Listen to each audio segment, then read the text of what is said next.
안녕하세요. 앵커학원 원장 김건우입니다. 반갑습니다. 네, 이번에 저희가 2학기 내신 대비 설명회를 이번에 가지게 되었는데요. 실은 저희 학원이 그 10년 이제 조금 더 됐는데 2학기 내신 대비 설명회를 가진 건 이번이 처음입니다. 제가 항상 내신 대비 설명회를 가지지는 않았고 영상 정도만 해서 어머님들께 공유를 드렸었는데요. 보시면 알겠지만 다른 학원들도 2학기 내신 대비 설명회는 거의 안 하거든요.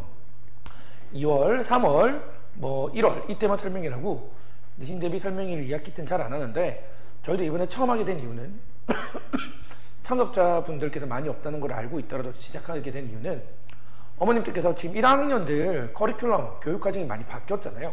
그래서 걱정이 좀 많으시더라고요. 걱정이 많으셔서 그 부분에 대한 걱정도 좀 해소해 드리고자 저희가 이 설명회를 진행하게 되었습니다. 우선 간단하게 홍보를 진행하겠습니다. 근데 홍보는 보시면 알겠지만 저희 학원 홍보는 대부분 실적입니다. 결과 실적만 가지고 보통 전달을 드리는데요.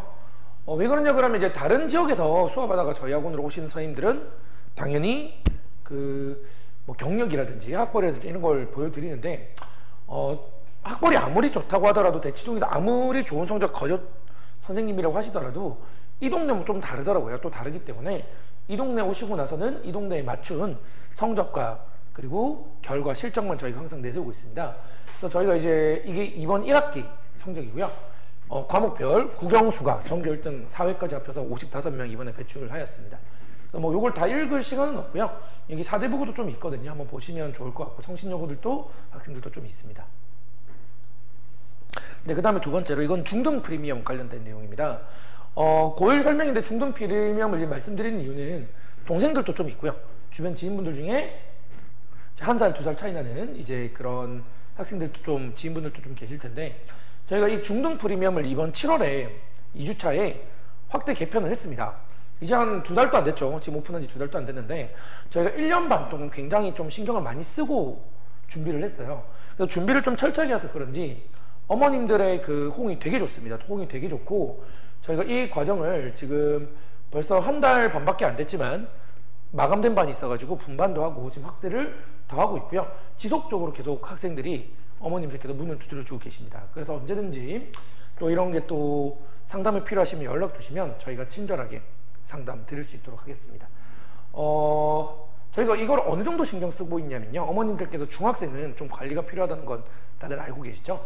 저희가 이게 이거를 따로 관리하시는 직원분이 계실 정도예요. 저희가 그래서 이것만 따로 신경 써서 많이 진행하고 있으니까요. 언제든지 연락 주셔서 상담 한번 관심 있는 분들은 받아주시면 좋을 것 같습니다. 네, 일단 각 과목별 선생님들께서 잠시 후에 나와서 또 설명을 해주실 건데요. 저는 원장이다 보니 어머님들께서 제일 궁금해하시는 입시에 대해서 먼저 얘기를 좀 하고 진행하도록 하겠습니다. 이 내용은 제가 적은 내용이 아니고요. 네이버에 2028년 대입 개편이라고 검색을 하면 수능에서 선택 과목이 폐지되고 내신 평가가 5등급 상대 평가로 전환되는 게 가장 큰 변화이라고 되어 있습니다. 자, 그런데 이제 중요한 거는 그래도 변화되는 건 변화되는 거고 이게 우리 애들한테 어떤 영향을 끼치느냐, 우리 애들한테 어떤 영향을 끼치고 어떤 대입을 갈 때 어떤 이제 영향력이 있고 결과가 나오게 하느냐, 피해가 되느냐, 손해가 되느냐, 뭐 이득이 되느냐 이런 거에 대한 얘기겠죠. 실은 이 두 가지는 같은 목표를 지니고 있어요. 이제 목표를 생각을 말씀드리면 공교육 강화입니다. 근데 예전에 저희가 이제 교육부에서 이제 정책을 할 때 예전에는 그랬잖아요. 공교육 강화를 위해서 이걸 하겠다고 하면 실은 잘 되는 게 많이 없어요. 공교육이 계속 약화된다는 얘기만 나오고 있잖아요. 이번에는 공교육 강화라는 말은 없는데 이렇게 바꾸면 이제 실은 학생을 뽑는 주체는 누구죠? 대학교에서 학생을 뽑는 주체는 대학교예요. 그럼 대학교에서 뽑는 시스템을 바꿔서 공교육 강화를 자연스럽게 이루어지게 만드는 그런 목표가 있다고 봐주시면 되는데요. 왜 그런 현상이 생긴지 한번 정리해 보겠습니다. 수능에서 선택 과목이 폐지된다는 얘기는 지금 어머님들 알고 계시겠지만 과탐, 사탐이 고등학교 1학년 내용까지밖에 안 나와요. 자, 그런데 이제 서울대에서 학생을 뽑고 싶어요. 제가 만약에 이제 기계공학부 교수라고 생각해 보겠습니다. 그럼 기계공학부에서는 제일 중요한 게 뭐죠?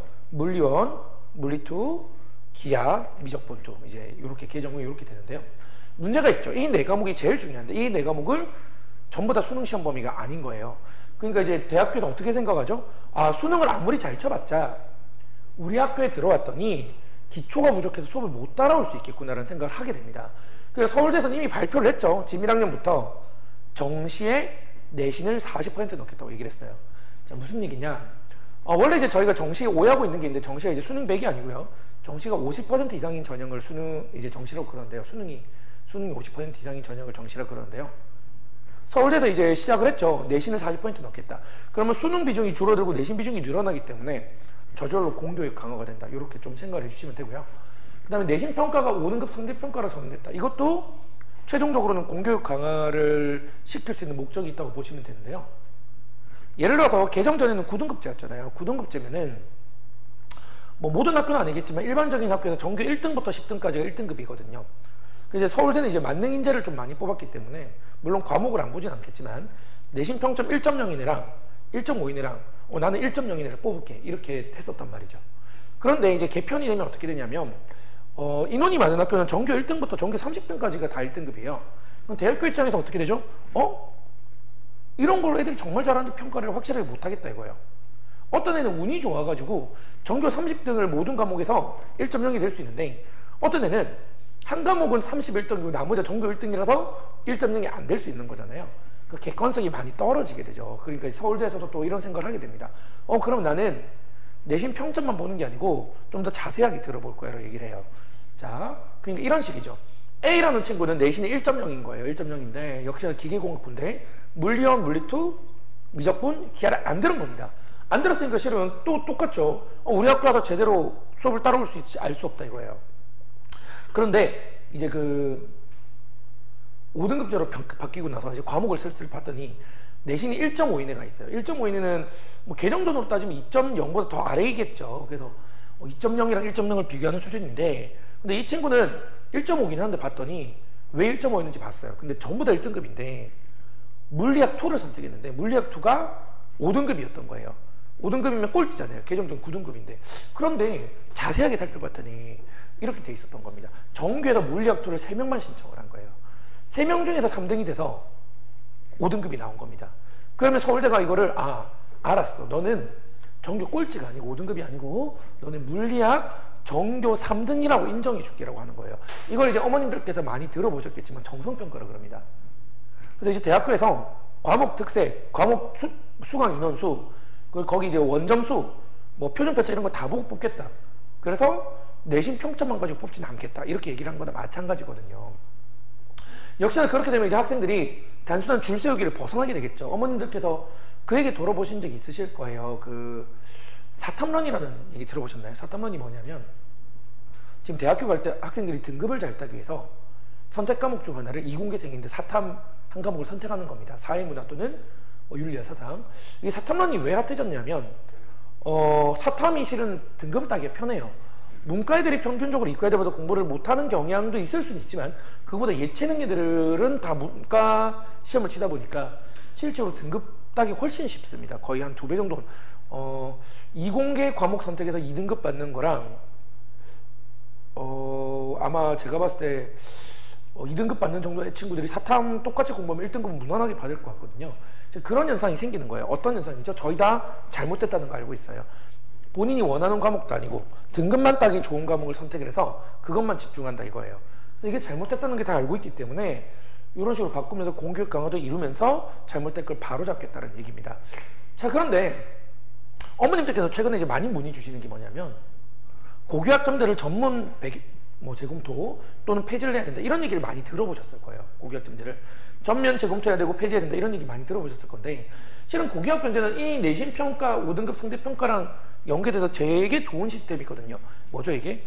너희들이 지금까지 지금 선배들처럼 사탐에 관심도 없는데 등급 따기에서 사탐 따고 하고, 그 다음에 또 물리에 관심인데 물리 인원수가 적으니까 등급 따기 힘드니까 물리 선택 안 하고 이런 거를 하지 말고 너희가 진짜 듣고 싶은 과목을 듣고 너희가 혹시라도 듣고 싶은 과목이 뭔지 몰라가지고 잘못된 과목을 선택하더라도 대학교처럼 재수강 같은 시스템을 통해서 우리가 잘 한번 조율해 보겠다라고 해서 실은 이 지금 잘못됐다는 거 다들 알고 있단 말이에요. 사탐란이라든지 좋아하는 과목 안 듣고 등급만 따기 좋은 과목을 선택하는 거 잘못되는 거 다 알고 있어요. 그런 거 수정하겠다는 얘기입니다. 그런데 이게 이제 왜 폐지된다고 얘기를 하냐면, 제가 말씀드렸지만 실행 의도는 굉장히 좋아요. 실행 의도는 굉장히 좋은데 요 세 가지. 근데 이 세 가지는 제가 말하는 건 아니고요. 학부모님 단체가 특이하지만 학교 선생님 단체에서 얘기를 하는 겁니다. 준비 부족은 당연히 얘기를 할 수 있을 거고요. 두 번째, 행정 및 평가 부담. 자, 이게 어머님들 사교육 시장이 매년 커진다는 얘기는 들어보셨죠? 근데 어머님들이 잘못 알고 계신 게 있는데 공교육 예산이 훨씬 많아요, 사교육보다. 근데 이제 학생들이 왜 학원을 다니죠? 다 그 얘기 하거든요. 학원쌤이 학교쌤보다 잘 가르쳐요. 근데 이거는 학교쌤이 저는 못 가르친다고 생각하는 게 아니고 학원 선생님은 가르치는 데만 집중을 하고 있는 거고요. 학원쌤은 가르치는 데만 집중을 하고 있는 거고요. 학교 선생님은 실은 행정 부담이 엄청 많기 때문에 좀 집중도가 낮아진다, 저는 이렇게 생각을 하거든요. 그래서 이건 학교쌤들께서 하신 얘기인데 고교육 통제까지 하면 더 힘들어지지 않겠느냐, 행정 부담이 생기지 않겠느냐, 이런 얘기로 들어주시면 되고요. 세 번째, 대입제도와의 정합성 부족. 자, 이거는 무슨 얘기냐면 제가 방금 전에 서울대 말씀드렸잖아요. 근데 서울대가 1학년 이렇게 뽑을 것 같다는 계획을 세웠다고 말씀을 드렸는데 실은 현재 우리나라에서 지금 1학년에 이렇게 뽑겠다고 확실하게 발표하기가 빤게예요. 서울대도 실은 이게 확실하게 뽑겠다고 얘기한 게 아니고 서울대가 기준을 세워야 밑에 학교들이 좀 따라오는 현상이 생길 수 있으니까 약간 예시를 줬고 아직 확정 발표가 난 게 아니거든요. 그러니까 실은 아직 대입이 어떻게 될지도 모르겠다. 이거 어떻게 하는지 대로 대학교 어떻게 할래? 이게 대학교한테 던지긴 했는데 대학교한테 던졌더니 대학교가 이제 조금 내신을 많이 보게 될 것 같고 그래서 공교육 조금 올라가는 건 맞긴 하겠는데 아직 잘 모르지 않느냐, 뭐 이런 식으로 좀 생각을 해주시면 되고요. 자, 문제는 어머님들께서 이제 선생님들 단체는 뭐 행정 및 평가 부담 이런 거 얘기를 했을 거고 어머님들 단체에서 이런 걸 좀 많이 얘기를 하는데 이런 걸 불안하시는 이유가 뭐죠? 실은 뭐 피해가 올 거라고 생각을 하는 건데 우리가 좀 잘 생각해 볼 필요가 있어요. 조금 생각을 바꿔볼 필요가 있습니다. 어떻게 생각을 바꿔야 되냐면 다만 현 1학년은 피해자인가? 자, 보겠습니다, 어머님들. 과연 지금 1학년이 다 피해자라고 생각하시나요? 이게 실은 1학년이 다 피해자라고 할 수는 없어요. 1학년이 선배들에 비해서 확실하게 이득 보는 것도 있습니다. 뭐 정시가 지금 1학년이 훨씬 이득이 될 거예요. 왜냐? 2학년, 3학년은 지금 정시하려고 내신을 다 버렸거든요. 다 버리고 정시에 집중을 한단 말이에요. 그럼 내신을 다 버리고 정시에 집중하면 어떤 현상이 생기죠? 네. 만약 이 사람들이 재수를 하면, 이 학생들이 재수를 하면 지금 1학년들이랑 경쟁을 하면 갑자기 내신이 40%가 들어가요. 서울대 가려면. 그럼 지금 1학년은 끝까지 내신을 안 놓치고 있었겠죠. 시험 범위도 완전 바뀌는데 공부했던 게 하나도 의미가 없어지는데 그것뿐만이 아니고 아예 포기했던 내신이 이제 다시 들어가요. 그러니까 훨씬 유리합니다. 지금 1학년이. 1학년이 2, 3학년에 비해서 정시는 훨씬 유리한 면이 있어요. 그리고 또 하나 더 말씀드리자면 예를 들어 지금 2학년이 의대를 100명 뽑고 서울대를 1000명 뽑는다고 생각을 해보겠습니다. 그럼 1학년은 그렇게 안 뽑나요? 아니죠. 1학년은 똑같이 100명 뽑고 1000명을 뽑아요. 즉 말해서 무슨 얘기냐면 이런 교육제도가 바뀌면요, 이득을 보는 애, 손해만 보는 애만 있진 않아요. 이득을 보는 애도 분명히 있습니다. 근데 왜 이렇게 계속 조금 문제가 있다 이렇게 얘기하는 걸까요? 이유는 간단해요. 지금 누가 이득 볼지 손해 볼지 모르잖아요. 근데 지금 선배들은 지금 2학년, 3학년은 그 위에 선배들이 했던 과정을 보면 아, 이렇게 하면 의대를 확실히 갈 수 있다. 이렇게 하면 서울대를 확실히 갈 수 있다는 게 정보가 있거든요. 지금 걱정되는 거예요. 불안한 겁니다. 깜깜이라서 그래요. 왜? 지금 표본이 없어서 그래요. 위에 선배들 중에 이런 걸 한 경우가 없기 때문에 표본이 없으니까 지금까지 데이터가 다 무용지물이 되는 거예요. 실은 이 동네 학생들은 더 이득이 될 수도 있거든요. 왜? 실은 이게 데이터가 어디 제일 많을까요? 대치동이 제일 많겠죠. 실은 대치동 애들한테 제일 불리할 내용으로 봐주셔도 돼요. 실은 이렇게 교육 과정이 바뀌면 어떻게 보면 잘 생각해보면 우리 애가 이득을 볼지 손해를 볼지는 지금 여기만 가지고는 알 수가 없다. 3학년에서 결과가 나와봐야 알아요. 왜? 대학교에서 어떻게 뽑는지 말도 안 했는데. 그래서 지금은 불안한 거죠. 실은 또 우리 애가 이득을 볼 수도 있습니다. 말씀드린 것처럼 정시는 무조건 이득이 될 거고요. 또 바뀐 커리큘럼 보면 이런 학생은 무조건 이득을 좀 볼 수 있거든요. 남학생들이 이런 경우가 많은데 수학만 좋아해요. 수학만 잘하는 거예요. 수학만 잘하고 영어 막 이렇게 막 한 뭐 4등급 이런 겁니다. 5등급제에서 막 3등급, 4등급. 그런 친구들은 실은 이제 많이 유리해졌어요. 제가 아까 말씀드렸잖아요. 개정전에는 만능인재를 원했으면 이제는 특수한 과목을 잘하는 애를 더 열심히 가산점을 줘서 뽑겠다는 얘기를 했기 때문입니다.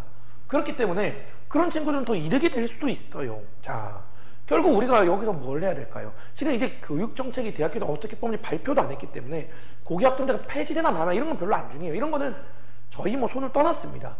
그리고 여기서 우리가 이득 보는지 손해 보는지도 알 수가 없어요. 오히려 정시는 더 이득입니다. 자, 결국 우리가 해야 되는 거는 교육 정책이 어떻게 바뀌든 안 바뀌든. 자 봅시다. 지금 1학년이 말씀드린 불안해 하잖아요. 불안하니까 지금 1학년은 기존대로 획일화될 가능성이 높죠. 지금 중학교 3학년 애들이야. 뭐 1학년 애들이 대학 갔는데 정말 교육부에서 얘기한 것처럼 우리 학교 선배 중에서 1.0은 탈락하고 1.5인데 서울대 합격한 선배가 있어. 그럼 이제 밑에 학년부터 따라할 텐데 지금은 깜깜이니까 불안하니까 기존처럼 인원 많이 듣는 과목 선택하고 이럴 가능성이 높아요. 높은데 이 중에서도 정말 아까 말씀드렸지만 나는 수학이 너무요. 수학 과목은 다 선택할 거고 영어 너무 싫으니까 영어 선택 거의 안 할 거예요. 기본 들어야 되는 거 빼고는. 그런 친구도 있을 거예요. 그럼 그런 친구 대입 결과 나와봐야 알겠지만 획일화해서 선택을 하든 본인이 원하는 과목을 선택을 하든 실은 우리가 선택한 거에서는 최선을 다한 결과를 얻어야 된다. 그게 제일 중요하죠. 자, 수능은 이제 비중이 많이 떨어졌어요. 말씀드린 거죠. 수능은 신경 안 쓰고 이제 내신인데 결국 내신이 본인이 선택한 과목 뭐 정말 내가 획일화되기 선배들처럼 하든 걱정이 돼서 아니면 나는 교육부 믿고 나는 내가 원하는 과목 나 그 과목 좋아하니까 그것만 선택할 거야 하든 그 안에서인 절대적인 실력, 객관적인 결과가 중요한 거죠. 절대적인 실력이라는 건 무슨 얘기냐면 이런 겁니다. 지금 1학년이 보통 이제 4대부고나 성신여고 이런 거 같은 경우는 한 20등까지 1등급 정도 될 것 같은데요. 20등까지 1등급이라 쳐보겠습니다. 근데 고3 때 미적분2, 계정은 미적분2를 선택을 하면 수학이 1학년 때 정규 20등이었던 애가 제가 보기에는 미적분2 선택하면 1등급이 한 7명에서 10명 될 것 같거든요. 그럼 걔는 1등급을 못 받죠. 그러니까 지금 당장 등급보다는 실력을 많이 올려야 돼요. 왜? 2학년, 3학년 되면 과목이 세분화되기 때문에 1학년 때 아슬아슬하게 1등급 한 애들은 결국 그 깊이 있는 과목이 들어가면 1등급을 못 하거든요. 그렇기 때문에 우리 1.0이 쉽다라고 하는데 계정 외에 제가 보기엔 별로 쉬운 것 같지는 않고요. 2학년, 3학년 때 받기가 정말 힘들어요. 그래서 본인이 선택한 과목 획일적으로 하든 본인이 원하는 과목을 하든 거기서 이제 절대적인 실력을 잘 높이고 객관적인 결과 내신 등급을 받아야 된다. 그래서 내신이 엄청 중요해졌어요. 요약하면. 그래서 저희가 2학기 내신 대비 설명회를 이번에 개최하는 이유기도 하다고 생각해 주시면 되겠습니다. 네. 자, 그럼 첫 번째 제가 입시에 대해서 말씀을 드렸어요. 요약하면 입시 정책이 피해가 보는 게 아니고 불안한 거다. 선배의 표본이었기 때문에. 그래서 획일화될 가능성이 높은데 우리가 해야 될 건 획일화되든 안 되든 교육 정책에 휘말리지 않고 본인이 선택한 과목에 대해서는 최선의 내신 결과를 얻을 수 있게 노력을 해야 된다. 이렇게 봐주시면 되겠습니다. 학생들이 해야 될 일이죠.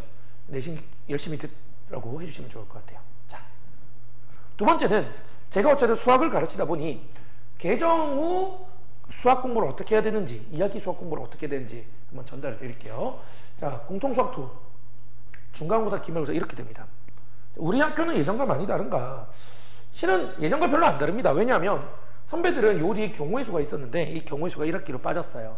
그리고 원래 이거를 1학기 때 쳤는데 2학기로 넘어왔는데 웃긴 게 뭐냐면 선배들도 이 도형의 방정식을 1학기 때 다 끝내는 학교가 없어요. 거의 없다고 보시면 돼요. 그러니까 중간까지 했다가 1학기 때 끝나고 남은 중간을 2학기 때 중간고사부터 들어가는데 실은 중간부터 들어간다는 얘기는 앞에다부터 누적됐다는 얘기랑 동의어기 때문에 실은 선배들에 비해서 오히려 시험 범위가 줄었다고 생각하셔도 됩니다. 그런데 중요한 건 여기서 제가 핵심만 말씀드릴게요. 핵심 요약해서 말씀드리자면 공통수학 원보다 공통수학 2가 훨씬 중요합니다. 훨씬 중요합니다. 자, 그 이유를 제가 세부적인 단어를 통해서 한번 설명을 드릴 건데요. 자, 일단 공통수학 1은 말입니다. 푸는 방법이 대부분 정해져 있고요. 2차 함수 빼고는 푸는 방법이 대부분 정해져 있고 뭔가 생각의 깊이를 요구하진 않아요. 2차 함수가 생각의 깊이를 요구하는데 푸는 방법 정해져 있고 계산이 위주고요. 그리고 세 번째 공통수학 1에서 예를 들어서 복소수 단원, 허수 단원, 복소수, 허수, 오메가 이런 걸 처음 배우게 되는데요. 그게 고3까지 안 나와요. 근데 공통수학 2에 배우는 이 도형과 이 함수 있잖아요. 이 고3까지 계속 나옵니다. 고2, 고3까지 계속 나오고요. 특히 이 함수 기본 같은 경우는 지금 미적분 수능에서 제일 중요한 게 28번, 29번, 30번인데 이 거의 10년 내내 항상 나왔던 게 있어요. 역함수랑 합성함수예요. 근데 이 역함수랑 합성함수를 고3 때 미적분에서 배우느냐? 그게 아니고 1학년 때 배웁니다. 근데 역함수, 합성함수 개념은 여기서 배우기 때문에 실은 여기가 제일 중요합니다. 제일 중요합니다.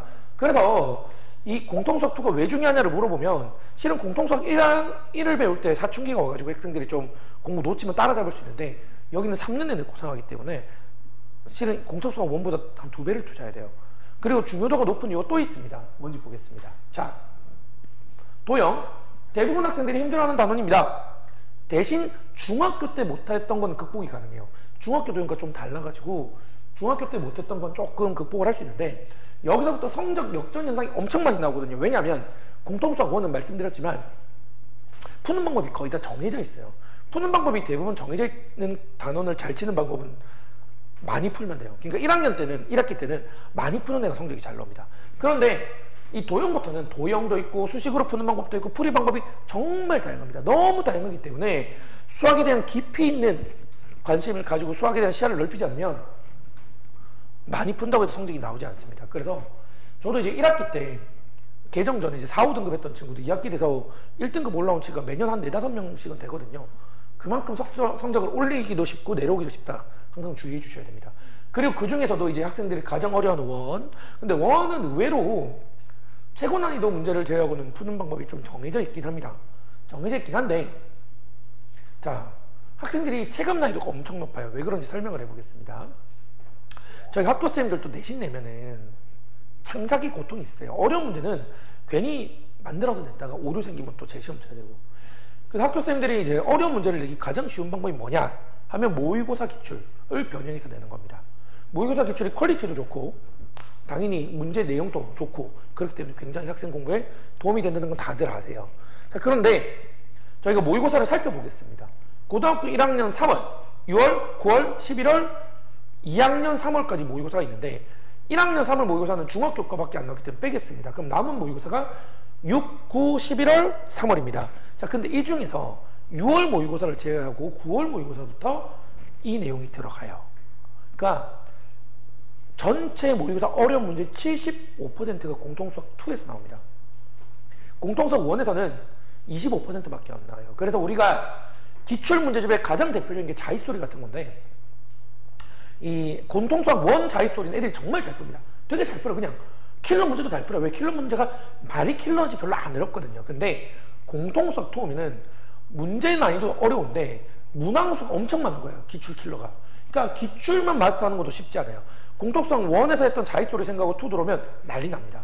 그러니까 기출 중에 가장 많은 킬러 문항을 보유하고 있는 단원이기 때문에 여기서부터 학생들의 체감 난이도가 엄청 높아지는 거예요. 왜? 같은 문제집을 푸는데 엄청 어렵게 느껴지니까. 예. 자, 그리고 세 번째 집합 단원이 있는데요. 저도 중학교 1학년 1학기 때 첫 단원이 집합이었고 어머님들도 그러셨을 건데 무슨 얘기냐면 중학교 1학년도 집합은 이해할 수 있다. 그런 얘기로 보시면 돼요. 중학교 1학년도 집합은 이해할 수 있는데 자, 근데 어머님들이 그런 얘기 많이 하시거든요. 우리 애가 집합도 틀렸어요. 근데 이제 조금 중학교 때 집합이랑 다른 게 집합 내용은 다 똑같은데 중학교 때는 집합 빼고 배운 게 없으니까 집합만 가지고 내요. 근데 이제부터는 집합이랑 이런 1학기 때 배웠던 전체 있잖아요. 중학교 내용, 고등학교 내용 이런 거 다 섞어서 내요.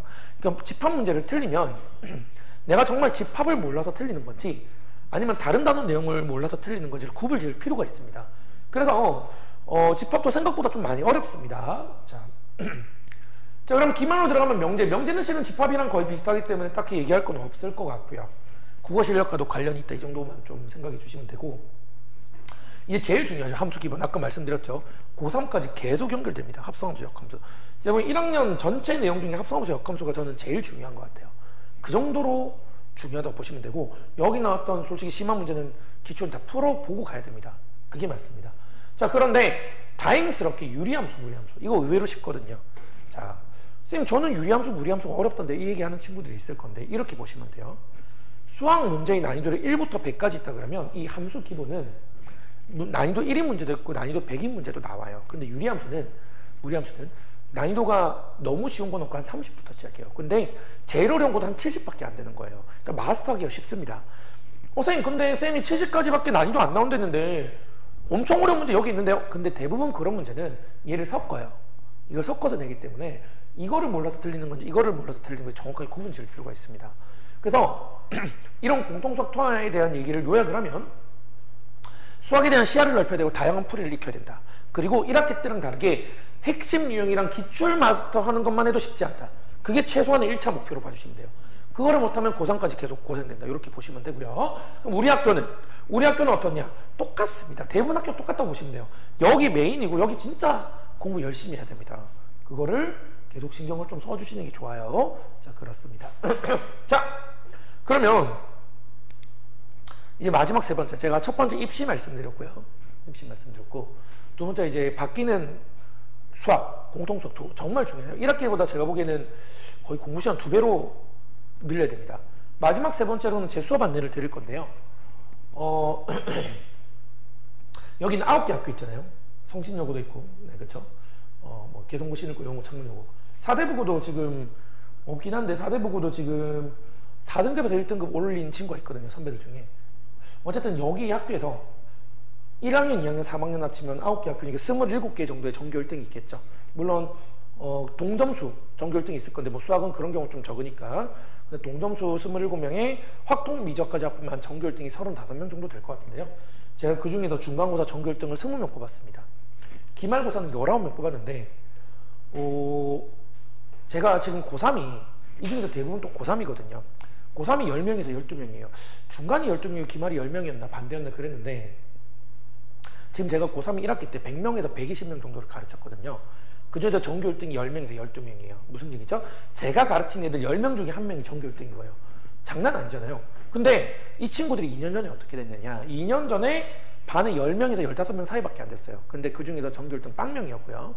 전교 1등 빵명이었고 더 웃긴 거는 그 중에서 1등급도 1명밖에 없었어요. 그러니까 10명에서 15명에 1등급이 1명밖에 없는 반을 고3 때 100명에서 120명으로 만들고 전교 1등만 20명을 만들었습니다.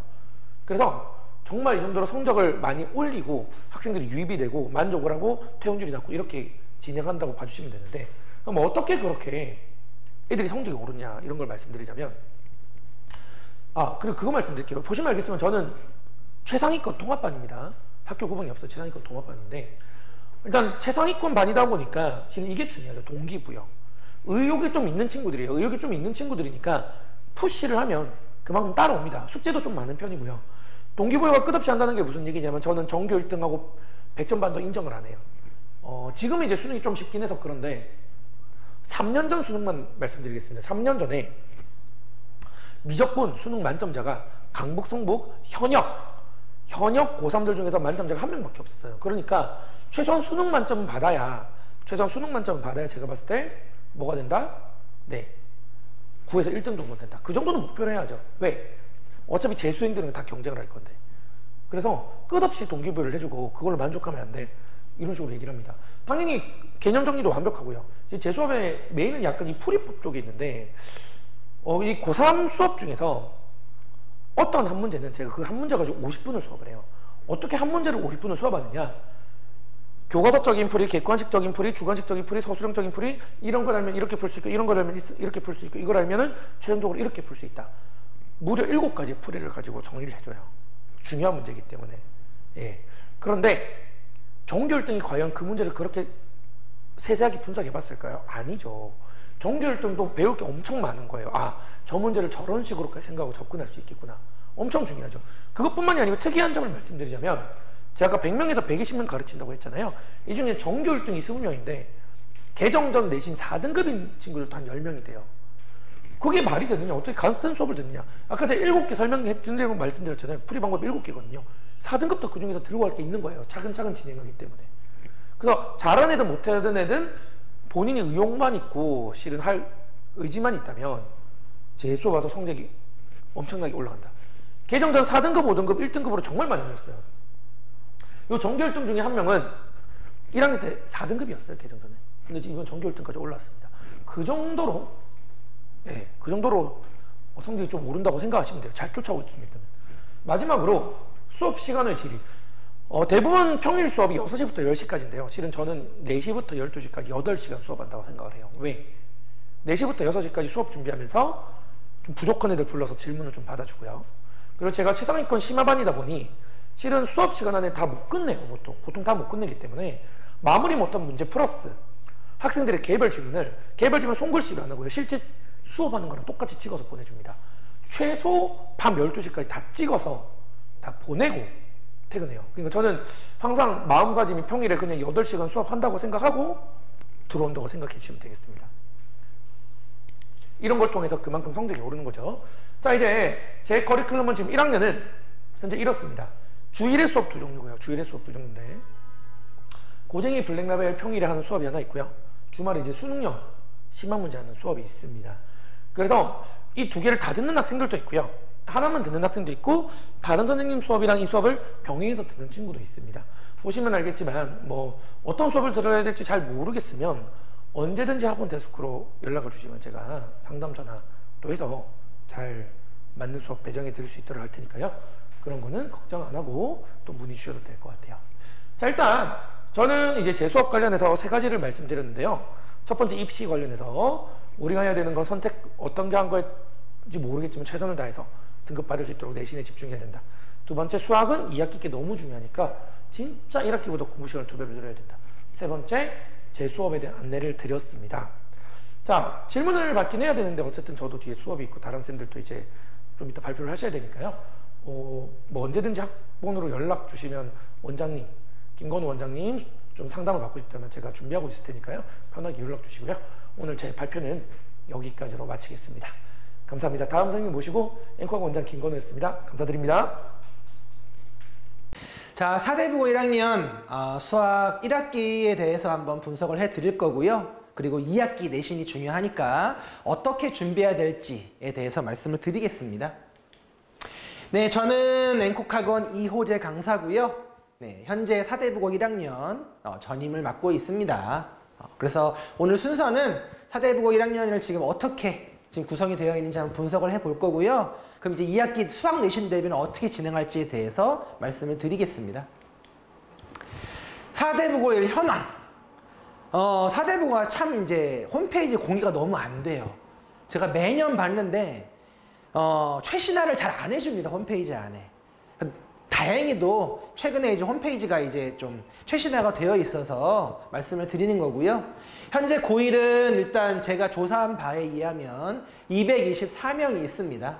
그래서 총 8학급 학생 수 224명이어서 한 반에 한 28명 정도 있었다고 보시면 될 것 같고요. 이걸 왜 말씀드리냐? 등급은 상대평가예요, 어머니. 1등급 224명 중에서 22등까지가 1등급이고요. 2등급, 그 이제 2등급 받는 친구들이 53명이 있어서 1등급과 2등급까지 전교 75등까지가 2등급이 되겠습니다. 그래서 우리 학생이 1등급을 원하는 학생이었다면 그래도 전교 22등까지 모든 과목을 관리를 해야 되는 부분이고, 우리 학생이 좀 영어가 아직은 좀 부족해 또는 뭐 국어가 부족해 라고 생각하면 1등급이 힘들 수 있으니 적어도 75등까지 2등급 안에는 들어야 내신 관리를 할 수 있겠다. 그래서 과목마다 모든 1등급이 나오면 참 좋겠지만 이 5등급제가 되면서 사실 더 힘들어졌어요, 생각보다. 왜냐하면 학생들이 어떤 과목에 집중해서 하는 이제 편차들이 생기다 보니까 제가 조사한 바에 의해서도 5, 1등급 받는 친구들이 전교에 거의 손 꼽는 친구들밖에 없다는 걸로 제가 알고 있어요. 그러다 보니까 좀 학생들이 내가 몇 등까지가 돼야 등급 관리를 할 수 있는지에 대해서 한번 확인을 해 주십사 하고 말씀을 드리는 부분입니다. 네, 교과별 교원 현황. 사대부 선생님이 이만큼 있거든요. 좀 숫자가 작아서 잘 안 보일 거예요. 일단 수학 선생님은 총 학교에 8분이 계시고요. 1학년은 현재 2분이 가르치고 계시고요. 2분 다 이제 여자 선생님이십니다. 네, 그래서 앞반, 뒷반 위주로 이제 수업을 하고 계시고, 제가 듣기로는 이제 한 여자 선생님이 좀 주도적으로 이제 내신을 내신다고 들었어요.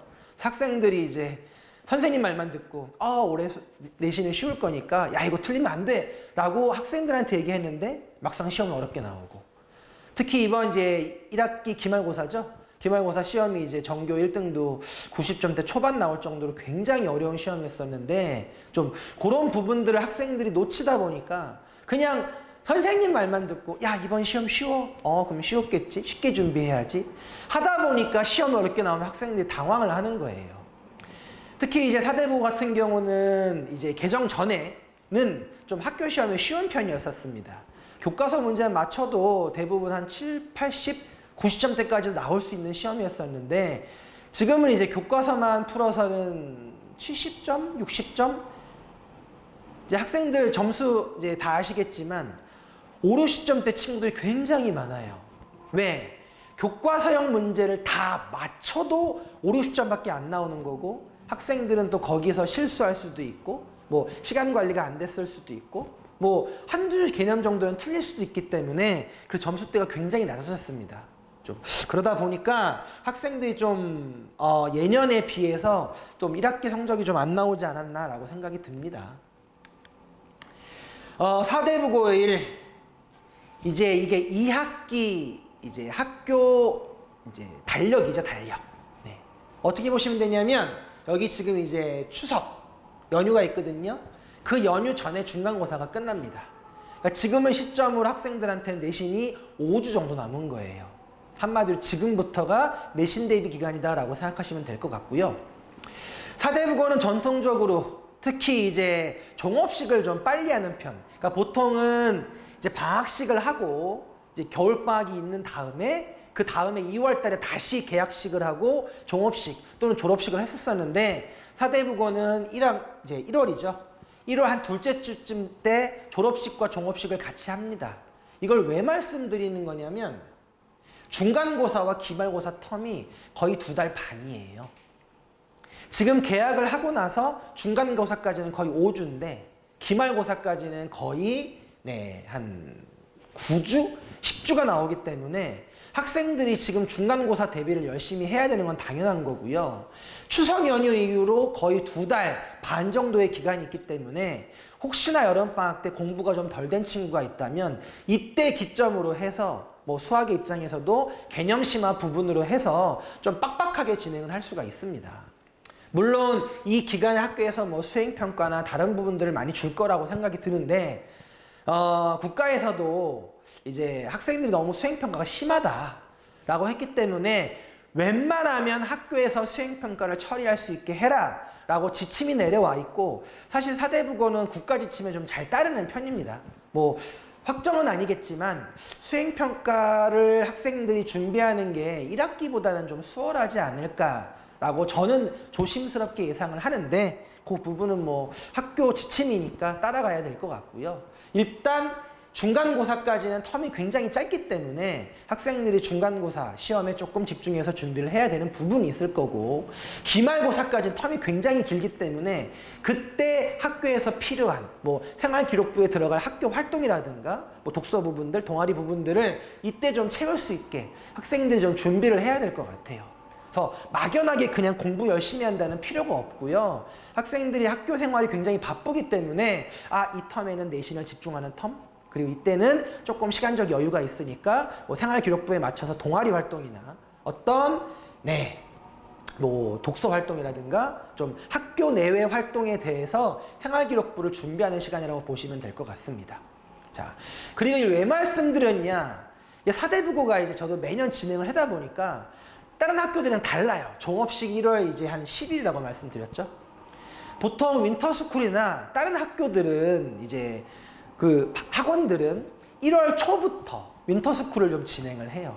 그럼 4대국어 친구들이 굉장히 피해를 많이 봐요. 우리 애는 이제 겨울방학 때 어떤 뭐 학원을 보내고 싶고 프로그램을 하고 싶은데 종업식이 1월 9일이다 보니까 그렇다고 뭐 학교를 빠지고 갈 수 없잖아요. 그죠? 그 부분에 대해서 다른 이제 학원들은 좀 준비가 잘 안 돼 있어요, 사실은. 뭐 보강 영상을 하겠다, 아니면 뭘 진행을 하겠다.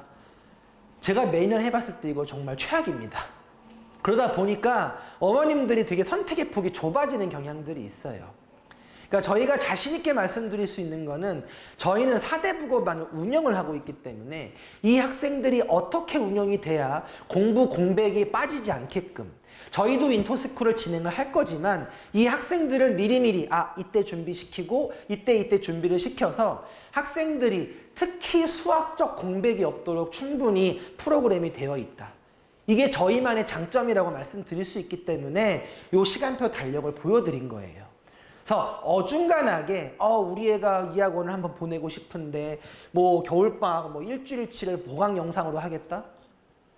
수학 보강 영상 하면 굉장히 불편한 거는 학생들이 알 거고, 특히 고1들은 지금 잘 몰라요. 이게 그냥 하면 된다고 생각하는데 숙제 관리 안 될 거고요. 학생들 그 일주일 동안 학교 다니는 기간에 정말 집중 안 됩니다. 그래서 요 부분 때문에 말씀을 드렸으니까 좀 참조해 주십사 하고, 그래서 제가 자신 있게 말씀을 드릴 수 있는 거기 때문에 그냥 사대국어반을 지금 내신을 위해서 보낸다기보다는 장기적인 플랜을 가지고, 아, 우리 애가 이렇게 내신을 밟아 나가고 내신이 끝나고 나면 겨울방학 때 이렇게 진행이 되고 그럼 2학년은 어떻게 준비하겠구나 라는 걸 말씀드렸다라고 생각하시면 될 것 같아요. 요거는 이제 최근에 올라왔더라고요. 보통 다른 학교들은 한 3, 4월에는 완료를 지어주는데, 글쎄요, 사대부고가 이런 부분에 대해서는 좀 확정이 되지 않으면 조금 공개를 좀 미루는 타입이다 보니까 최근에 공개되어 있습니다. 요게 이제 학교 홈페이지에 들어가면 조금 설명이 되어 있고요. 선택 과목 체제입니다. 그래서 이만큼 많은 선택 과목들이 있는데 제가 수학만 이제 밑줄을 쳐 놓은 부분이에요. 대수 미적분원이 1학기, 2학기로 이제 진행이 될 거고요. 기하, 혹시나 이제 이공계, 특히 공대를 원하는 학생들을 위해서 기하 부분이 1학기 때 되어 있다. 그리고 2학기 때 인공지능 수학, 그리고 경제 수학이 있는데 당연히 경영학과, 경제학과를 원하는 친구들은 경제 수학을 들어줘야 됩니다. 그리고 인공지능 수학, 요새 이제 되게 어찌 보면 핫한 과목이 될 수도 있고요. 저도 이제 학생들 이 과목이 개설이 되면 내신을 위해서 저도 공부해야 되는 입장이에요. 물론 어렵게 나오진 않겠지만 그래도 상대평가기 때문에 분명히 다른 학생들보다는 뭔가 차별화되게 공부를 해야 되거든요. 물론 인공지능 수학 같은 경우는 뭐 당연히 학원도 지금 당장 없어요. 아예 뭐 어떤 커리를 갈 거다라는 것도 저도 지금 경험해보지 못했습니다. 그래서 저도 이제 뭐 AI 중점 학교, 그런 학교들 이렇게 교재나 그런 커리큘럼 위주로 지금 공부를 하고 있기 때문에 그 부분에 맞춰서 제가 또 이제 학생들한테 제시를 해줄 거고요. 좀 특이하긴 한데 3학년 확률과 통계를 선택을 해놨거든요. 불가능합니다, 사실은. 확률과 통계는 수능 과목이기 때문에 학교에서는 그냥 지정 과목을 좀 줄이려고 했던 것 같아요. 근데 아마 선택 과목인데 확률과 통계는 뭐 무조건이다라고 생각하시면 될 것 같습니다. 그리고 이과, 좀 공대를 원하는 친구들은 역시 미적분 2 과목이 있을 거고요. 혹시나 이제 인문계 또는 자연계에서 통계학과 어떤 데이터를 다룰 친구들은 실용 통계를 아마 선택은 해야 될 것 같은데 그 부분은 이제 2학기에 있다 보니까 아마 조금 수능과에는 좀 자유롭게 공부할 수 있지 않을까라는 생각이 있습니다. 그래서 좀 사대국어 친구들이 좀 선택 과목에 대해서 제가 좀 이제 좀 입시기관에서 이제 선택 과목에 대해서 좀 공부를 좀 많이 하고 있는데 그 부분들은 또 개개인별로 학생들마다 상담을 할 수 있는 부분이 있으니까 좀 전략적으로, 그리고 특히 이제 원장님께서도 분명히 선택 과목에 대해서도 크게 말씀을 드렸을 텐데 제가 이제 사대국어 전담이다 보니까 사대국어 전반적인 상황에 대해서 선택 과목까지 조금 상담이 가능할 것 같다라고 말씀을 드립니다. 수학입니다. 일단 중간고사, 기말고사 1학기죠. 22문제가 나왔고요. 일단 균등분포로 해서 그냥 방정식, 부등식, 순열조합, 행렬로 일단 나왔습니다. 기말고사 시험이었었고요. 난이도, 뭐 모든 항목의 난이도를 다 책정하기 너무 좀 복잡할 것 같아서 1등급을 갈랐던 총 4문제, 부등식 하나, 순열조합 하나, 행렬 2문제. 뭐 제가 듣기로는 전교 1등 친구도 행렬 2개 정도 틀렸다고 들었던 것 같아요. 어찌됐건 조금 어려운 문제. 사대국어 시험이 22문제 중에서 이제 12문제에서 13문제는 굉장히 교과서형스럽게 죄송한 말씀이지만 모르면 안 되는 그런 기본 문제들이 나와요. 거기 기본 점수를 깔아주는 건데 거기서 이제 뭐 한두 개를 틀렸다거나 아니면 공부가 좀 안 돼가지고 좀 더 틀렸다거나 뭐 학생이 계산 실수를 할 수도 있고 좀 당황할 수도 있는 부분이 있을 텐데 일단 그리고 이제 등급을 가르는 대여섯 문제라고 생각하시면 될 것 같습니다. 5개, 6개 문제가 뭐 제가 봤을 때도 완전히 어느 문제집에서 뭐 비슷하게 나왔다 그런 개념은 아니에요. 말 그대로 완전히 학생들이 수학적인 사고력을 요하는 정말 좀 학생들 수학 선생님이 작정하고 냈다라고 제가 생각이 들 정도로 뭐 흔히 인근에 있는 뭐 보통 여학교보다는 훨씬 어려웠다라고 저는 생각이 듭니다. 조금 자사고까지는 아니지만 그 정도 준하게 내지 않았나. 그래서 학생들 평균이 아니죠. 거의 3등급, 2등급 친구들이 다 5, 60점대에 있다는 이유 자체도 요 어려운 문제, 6문제 때문이라고 생각하시면 될 것 같습니다. 자, 총평. 교과서 기본 문제 1번부터 12번까지는 기본적인 난이도가 나왔다. 근데 심화 문제, 방금 말씀드렸지만 다여섯 문제가 뭐 고쟁이를 풀어서 뭐 블랙라벨을 풀어서 무조건 맞출 수 있어. 그런 개념이 아니라 완전히 수학 공부를 해서 학생이 수학 실력이 얼마나 있는지에 대해서 조금 판단하는 문제가 나왔다. 정말 달라졌어요.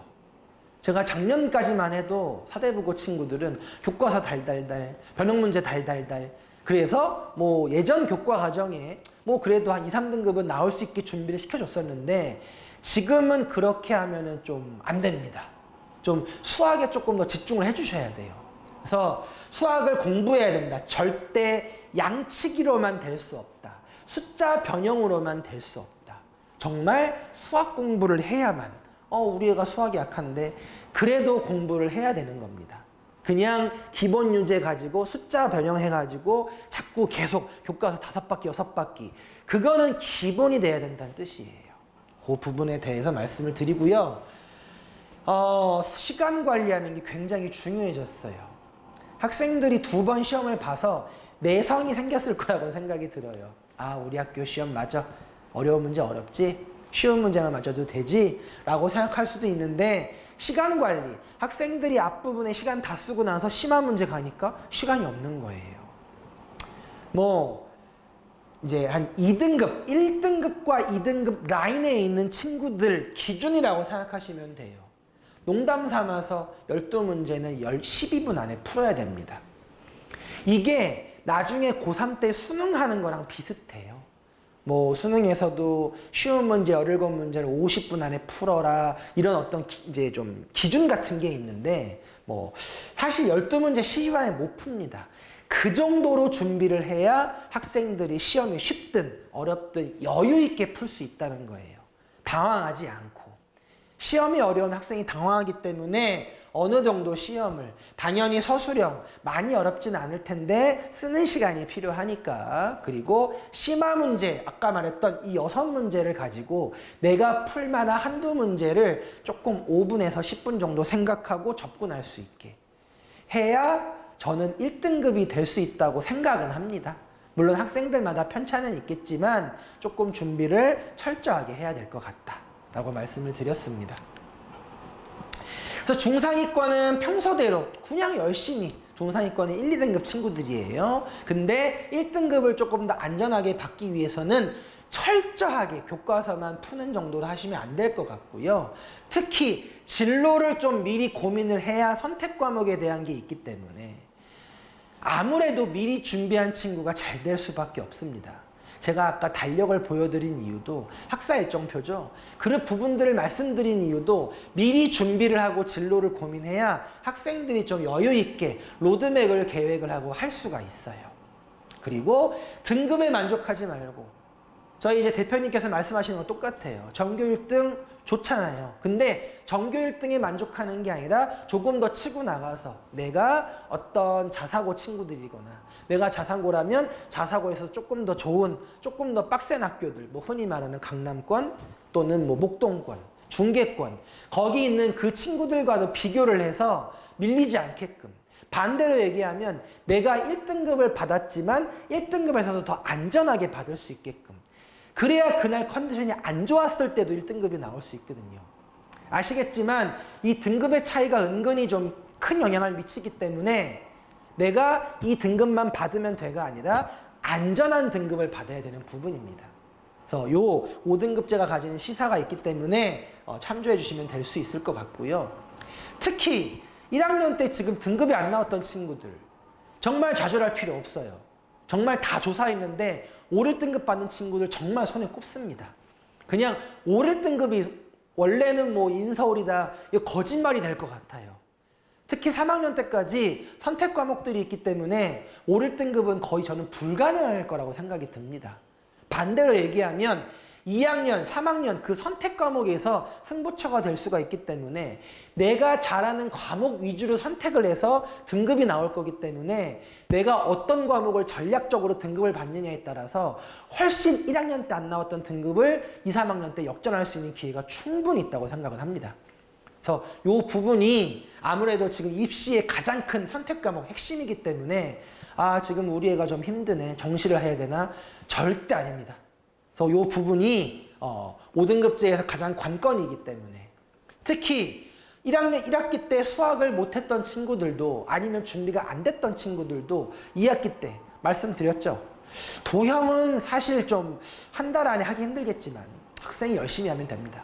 특히 아까 달력을 보여드린 그 계획표를 보여드린 이유도 2달 반 동안 수학 공부하면요 점수 안 나올 수가 없습니다. 수포자 친구들도 2달 반 동안 공부하면 2등급은 분명히 나옵니다. 그런 경우가 많기 때문에 특히 그 커트라인 전교 75등까지만 들면 2등급이 나오기 때문에 절대 불가능하지 않습니다. 그러면 2등급 탑 있는 친구랑 똑같잖아요. 그래서 중하위권 친구들도 충분히 수학 공부를 해서 올릴 수 있게끔 저도 만들 거고 학생들도 할 수 있을 거기 때문에 참조해 주시면 될 수 있을 것 같습니다. 특히 사대부고는 사실 이제 종합을 보낼 때 생활기록부를 보낸 이제 경우들이 많이 있어요. 그래서 그 부분에 대해서 학교에서 워낙 그런 부분들은 이제 학교의 메리트잖아요. 서울대 출신 선생님들이 많다. 교사 선생님들도 그만큼 준비가 된 선생님들이 많기 때문에 그만큼 생활기록부에서 학교에서 할 수 있는 활동들이 많이 있습니다. 그 부분으로 충분히 성적 역전이 가능하니까 그 부분에 맞춰서 준비해 주시면 될 것 같아요. 자, 제가 이제 사대부고의 시간표는요, 현재는 한 반이 있고요. 금요일 날 일요일인데, 여기 이제 말씀을 드렸어요. 화요일 날에는 그냥 내신 기간에는 좀 올 거다. 그래서 주 이틀 반이긴 한데, 3일로 좀 운영하지 않을까라는 생각이 있습니다. 그래서 좀, 이제 연합반에서 공부를 하는 게 사실 사대부고는 좀 불편합니다. 이제 학생들이 아마 그건 느낄 거예요. 시험 범위도 시험 범위겠거니와 뭐 교과서는 미래인이라서 비슷하게 흘러는 가는데 아까 말씀드렸지만 교과서 양치기로는 공부하는 게 안 되기 때문에 조금 그런 부분에 대해서 그리고 지금 학교 선생님이 굉장히 수업 시간에 팁을 많이 주기 때문에 그 팁 내신에 나올 만한 그 팁을 가지고 저도 연구해서 이제 학생들한테 내신 자료가 나갈 거기 때문에 아마 연합반에서 공부하는 거 물론 최상위권은 상관이 없습니다만 조금 중상위권 친구들, 중위권 친구들은 좀 필요하지 않을까라는 말씀을 드리고요. 일단 문제집은 내신 고쟁이로 진행을 할 것이고 상위권 친구들은 스텝 3까지 풀릴 건데 아마 거기까지 가기는 쉽진 않을 수도 있어요. 그래서 기본적으로는 스텝 1, 스텝 2까지 그리고 내신 고쟁이 스텝 3는 학생들마다 편차가 있으니까 제가 선별적으로 내신에 활용할 만한 부분에 대해서 이제 수업을 할 거다라고 생각하시면 될 것 같고요. 뭐 조그맣게 이제 글을 적어놨는데 내 기말고사 기간에는 제가 이제 조금 분반을 해서 약간 편차를 나눠서 진행할 예정이 있습니다. 그 부분은 참조를 해주셔서 아까 말씀드렸던 그 2달 반 동안에 기초가 부족한 친구들은 기초를 쌓아서 2등급을 만드는 거고 기초가 있었던 친구들은 조금 더 빡세게 준비를 해서 1등급을 받을 수 있게 그렇게 제가 준비할 예정입니다. 저는 조금 이벤트를 좋아하는 남자라서 이벤트를 이제 중간고사 때 준비를 좀 했고요. 첫 번째는 이번 주 금요일 날 미리 보는 중간고사 이제 보통 다른 학원들은 죄송하지만 1학기 때는 열심히 준비를 하는데 2학기 때 이벤트가 없어요. 근데 저는 이제 이벤트는 꾸준하게 진행해야 된다고 생각하기 때문에 분명히 기말고사 때도 제가 준비를 할 거고요. 중간고사 때를 준비를 합니다. 이 이벤트는 중간고사 예상 범위 도형의 방정식의 집합이 어느 정도까지 나올지는 잘 모르겠지만 일단 도형의 방정식에 대해서 교과서를 한번 쫙 정리를 한번 해줄 거예요. 요게 한 2시간 정도로 예상을 좀 하고 있고요. 그리고 학교 시험에 맞춰서 22문제, 18문제 객관식, 4문제 서술형 정확하게 지켜서